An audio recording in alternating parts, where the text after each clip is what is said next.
Мингеци на реформава да куштат пондрушимет куштетува се да власим сонте башкме депутети на ЛСДМ со Оливер Спасовските цели некам на студио. Добро дојдовте во Алсат. Благодарам на поканата. Ке почнеме од тоа што е последно од Европскиот парламент.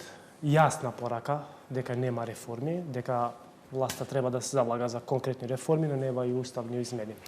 Дали ова се само као одговорност на влада или тука има дел и од опозицијата што треба да превзема мерки за заедничко решение? Најважната поента, ако го погледнеме извештајот кој што го достави европратеникот кој што е практично известуваш за Македонија, ги потврди сите тези на СДСМ кои што ги пласираше до сега дека реформи нема или се прилично забавени и неефикасни, и тоа само потврдува дека ова влада нема намера да се пушта во таков реформски пат.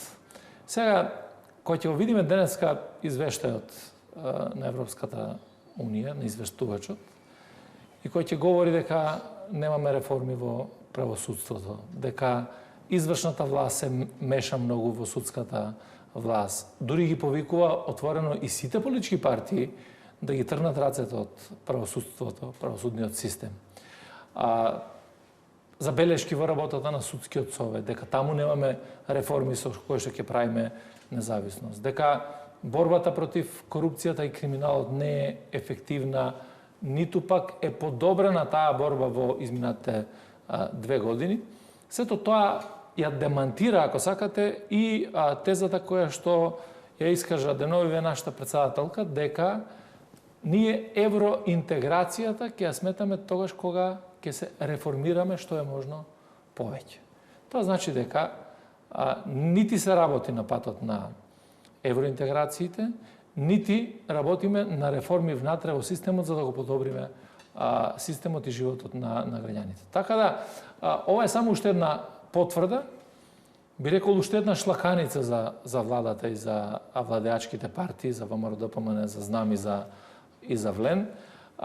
И со самиот факт дека сите реформски закони се чекаше до последен момент да пристигнат во собрание, ние имавме минатата недела седница на која што беа ставени скоро сите законски решенија кои што беа од реформската агенда, се уште не се донесени, заради тоа помина прво читање, меѓутоа самиот факт дека тоа го правите во последната недела пред извештајот, говори само по себе дека не сте воопшто насочени кон реформи или менување на состојбите во државата на подобро. Останува уште 2 години мандат на ова влада или уште една година, како што најавува премиерот, за можни избори една година во пролет.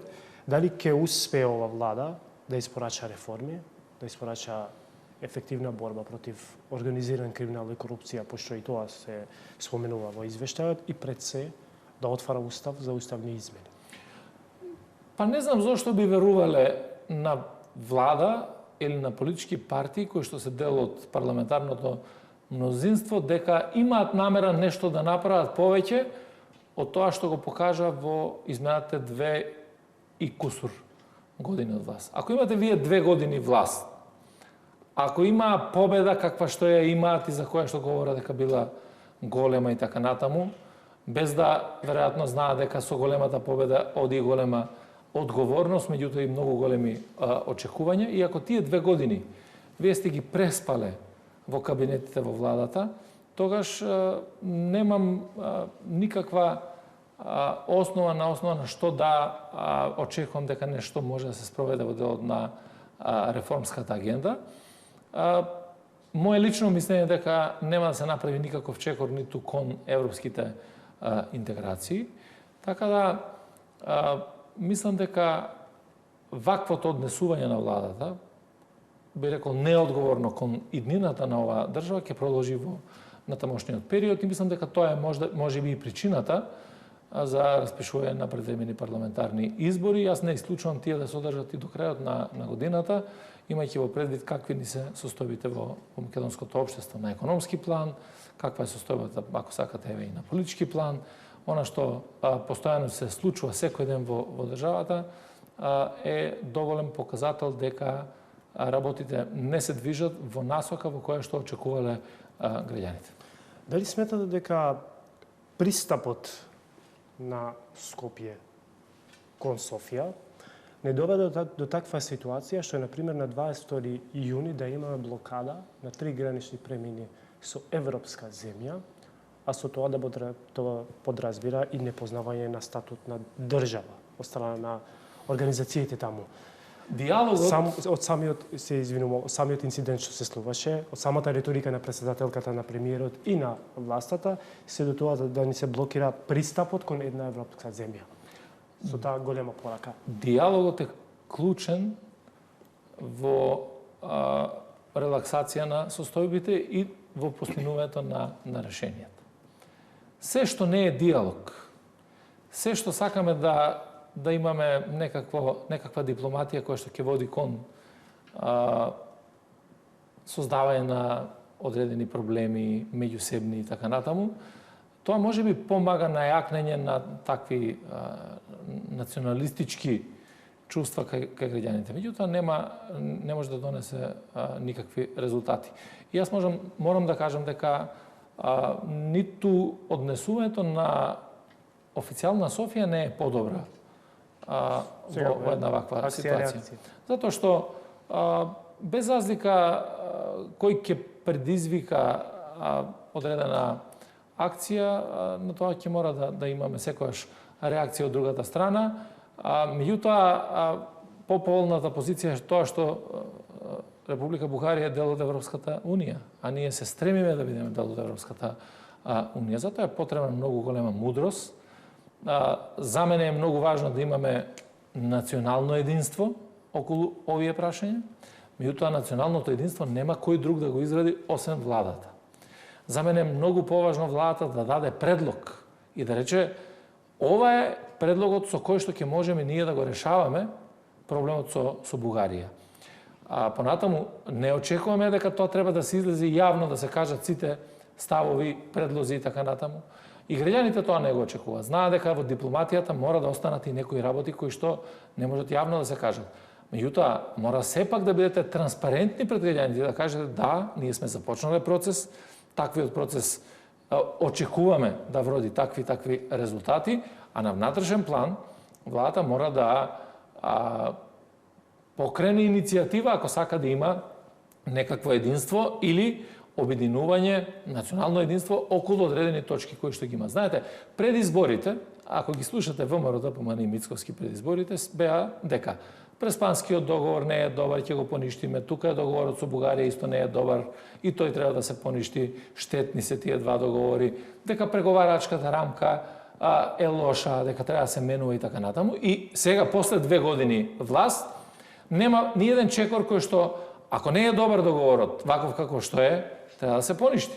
Треба да се преземат одредени иницијативи. Меѓутоа, факт е дека ВМРО ДПМН ги злоупотреби овие состојби тогаш, за да создаде перцепција кај граѓаните дека тие се некакви заштитници на Македонија, на македонскиот национален идентитет, а во суштина таа злоупотреба еве сега ни се враќа како бумеранг. Затоа тие не преземаат никаква иницијатива во тој дел.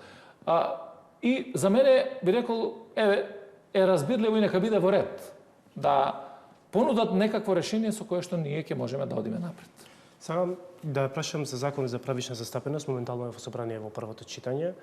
Као СДСМ кажавте дека нема да го поддржиме бидејќи за вас законот е несправедлив и не е индицирано тоа да се регулира ова материја што е правична застапеност. Дали сметате дека ово законско решение предложено од влада ќе може да влијае пред се во меритократија и во подобрување на правичната застапеност во општеството и во институциите секако?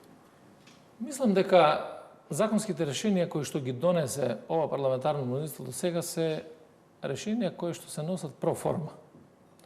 За да задоволиме некаква форма.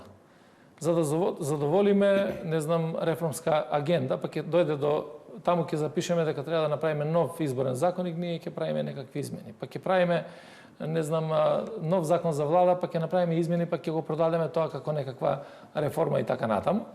И мислам дека и ова законско решение е направено чисто за да се задоволат тие коалициони, би рекол, потреби кои што се помеѓу влени ВМРО, не заради тоа што се инсистираше цело време, ајде да направиме некакво решение. И сега се прави решение кое што не знам, односно не се даваат јасни одговори на прашањата дали темелните вредности на Уставот, а една од темелните вредности на Уставот е правичната застапеност, и таа еднаквост и правична застапеност, што е темелна вредност на Уставот, треба да се преточи. Таа не треба да биде на штета на квалитетот.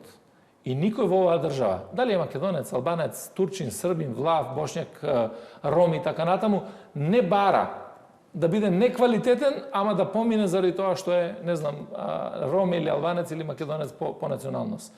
Меѓутоа, мора квалитетот да биде подеднаков со принципот на правичната застапеност. И тоа е нешто што за нас е, би рекол, принцип на однесување. Дали може една ваква материја да се регулира со подзаконски акти, пошто самиот закон не предвидува, например, ако не се спроведува правичната застапеност, што е доаѓа од Уставот, од самиот Устав, не предвидува санкции, не предвидува казни, не предвидува глоба за институцијата или за човекот кој е над институцијата, дали може да се регулира со подзаконски акти? Дали законските решенија што немат правна сила може да доведат до подобрување на една материја со подзаконски акт?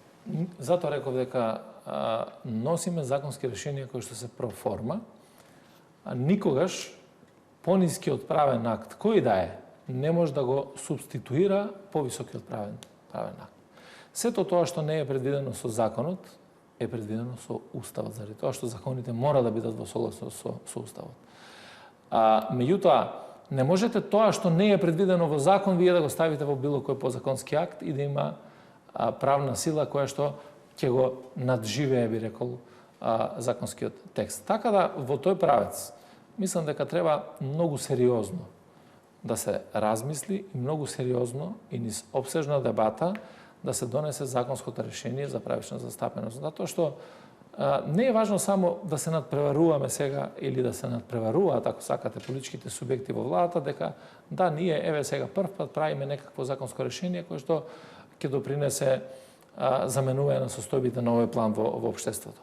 Туку напротив, сметам дека треба да ги искористиме сите искуства, позитивни и негативни до сега, меѓутоа, она што е принцип и темелна вредност на Уставот мора да се почитува. Кој е ставот на СДСМ за барањата на студентите за правосудниот испит? Па ние кажавме во однос на ова прашање дека прво нема потреба од менување на никакво законско решение и сите оние кои што очекуваат дека можеби треба да има законски текст во парламентот, па тука да се разговара и така натаму, дека состојбите се многу јасни во однос на ова право.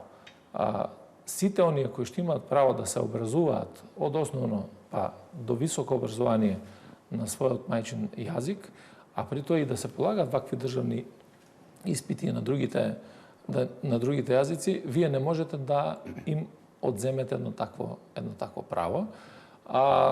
Прво, сметам дека секојаш кога студентите излегуваат на протести, тоа треба да биде многу сериозно сватено од било која влада. Не зборам сега за конкретна ситуација. Во било кој момент, од било која влада, кога ќе кажуваат студентите нешто, тоа треба сериозно да се земе во предвид. И второ што сметам дека диалогот со студентите мора секогаш да биде на висина на задачата, заради тоа што само така општеството може да оди напред. Сакам да збориме малце за еден проект што доаѓа од ваш мандат како внатрешен министер, Safe City. Дали гледате дека успешно се спроведува и дали према спроведување на Safe City со измена на сите закони во собранието ни се подобрува состојба во сообраќајот? Прво сакам да кажам дека Safe City проектот е добар проект. И тоа е проект кој што не се применува само во Македонија, туку секаде во Европа, па и пошироко во светот. Затоа што во времето на дигитализацијата не можете вие да превземате мерки да имате зголемена безбедност, генерално јавна безбедност, па и во сообраќајот со методи кои што се од 90-та година. Мора да се напредува во тој правец. Меѓутоа јас и на самата седница на собранието кога се менуваа законите, кажав нешто што и денеска стојам и тоа го покажа праксата. Прво, сметам дека тест периодот за Safe City требаше да биде најмалку 1 година. За да се видат сите аномалии кои што Safe City како систем ги дава и да бидат тие отстранети од една страна. Друга страна, граѓаните да имат доволен период за да можат да се привикнат и на тој начин на крајот да видиме ако треба и дополнителни одредени законски решенија да се сменат или да се донесат нови кои што ќе значат уште поголема заштита на личните податоци и така натаму сето тоа што ги интересира граѓаните и да на крајот добиеме систем заокружен кој што ќе не штити сите нас. Инаку, ако разговарам за тоа дали системот помага во зголемувањето на безбедноста, да, помага во зголемувањето на безбедноста и мора да бидеме свесни, и јас, и вие, и сите граѓани во Македонија, дека ако имаме надзор и ако сите знаеме дека имаме таков надзор, имаме и поголемо внимание кога станува збор за нашето однесување во сообраќајот. Така да се зголемува безбедноста на сообраќајот во секој случај, меѓутоа не треба да се застане тука сега во овој момент со степенот на кој што е доведен овој проект, туку треба и уште да се напредува. Знаете, постојат еве и сега, според мои информации, многу од точките каде што постојат безбедносни камери не функционираат. Или ќе функционираат повремено, па се исклучуваат и така натаму. Сето тоа треба да се консолидира како систем и да на крајот целиот тој систем се прошири и на целата територија на државата. Такви се најавите од Министерството дека веќе се преземаат иницијативи во тој правец и мислам дека тоа треба да се заврши до крај. Второ, што сметам? Не смеат да бидат попривилегирани странските државјани од граѓаните на Македонија. Не може да бидат попривилегирани оние кои што доаѓаат од странство, поминуваат, транзитираат низ Македонија или се со возила со странски регистарски таблички тука во државата, за нив да се уште не се применува системот на Safe City. Уште едно безбедносно прашање во сообраќајот е тротинетите. Гледаме често, секој ден, какви сообраќајни незгоди има од луѓе што користат тротинетите, бидејќи нема конкретна одредба како треба да се најдат во сообраќајот. Како треба да постапува Министерството на внатрешни работи? Има направена е промена во Закон за безбедност во сообраќајот, во која што се дефинира начинот на кој што може да се користат тротинетите, а тоа е дека треба или се третираат исто како и велосипедите, да се движат по велосипедски патеки, максимална дозволена брзина е 25 км на час, да има заштитна опрема и така натаму. Сега тука е прашањето дали се контролира примената на овие одредби или не. И мислам дека треба, јас правев сега моментално и во собрание малку поголема анализа за да видиме како е регулирано и во другите држави. Нема нешто што можеме да кажеме дека одскокнува од тоа како е регулирано и во Македонија, меѓутоа дали треба да се прават поголеми контроли, сигурно дека треба да се прават поголеми контроли и на овие учесници во сообраќајот и да се укажува и на нив во однос на користењето, заради тоа што навистина предизвикуваат сериозен ризик за сообраќај. Спомнавте економска криза и стандардот на граѓаните. Моментално сме при ребаланс на буџетот. Каков период економски не чека до крајот на годината? И дали сметате дека влада не направи доволно за животниот стандард на граѓаните да се подобрува? Ако го слушате премиерот и владата, ние сме трета земја во Европска Унија, па станавме пета земја по развиеност и така натаму. Ако ги слушате граѓаните секојдневно, ќе видите дека животниот стандард е намален, не е зголемен. Затоа што владата во сите овие сегменти не превземаше ниту еден чекор кој што ќе може да го подобри животот на граѓаните. Еве, имавме нафтена криза и се уште постои. Таа не е решена. ние немавме некакви мерки или дојдоа задоцнато мерките кои што треба да помогнат и во кој дел. Еве сега зборувавме пред некој ден за интерпелацијата на министерот за земјоделие. Па ден денеска не се исплатени субвенциите на земјоделците. Сега во моментот немате програма врз основа на која што ќе започне пријавувањето на субвенции за следната година. Ниту една мерка која што помага на земјоделците во производството, значи затоа што се зголемени овие материјали. Ако погледнете прехранбени производи, сите ние одиме во маркети. Секој еден човек кој ќе го слуша извештајот на владата за цените, веднаш се демантираат самите кои ќе влезе било кој граѓанин во маркет. Сите прехранбени производи се поскапени и тоа многу и при тоа немаме некакви мерки кои што... А при тоа се зборува дека не може да се зголеми минимална плата за 100 евра, па не може да направиме други мерки кои што се за подобрување на економијата, така да и животниот стандард, и цените, и се што ни се случува во економијата е навистина на ниско ниво. Ако погледнеме сега дефицитот за ова година, кој што требаше да биде 39 милиарди денари до крајот на годината, до крајот на мај месец има искористеност некаде околу 32 милиарди денари. Само тоа по себе говори во каква состојба ни е буџетот и економијата. Очекуваме да пристигне ребалансот, барем според најавите кои што ги има во влада, таму ќе видиме детално на што се однесува. Моите сознанија се дека е побарано од сите буџетски корисници 5% намалување на расходите во буџетот, да видиме дали тоа ќе се оствари преку ребалансот. Благодарам за ваше време, Алсат. Благодараме на вас.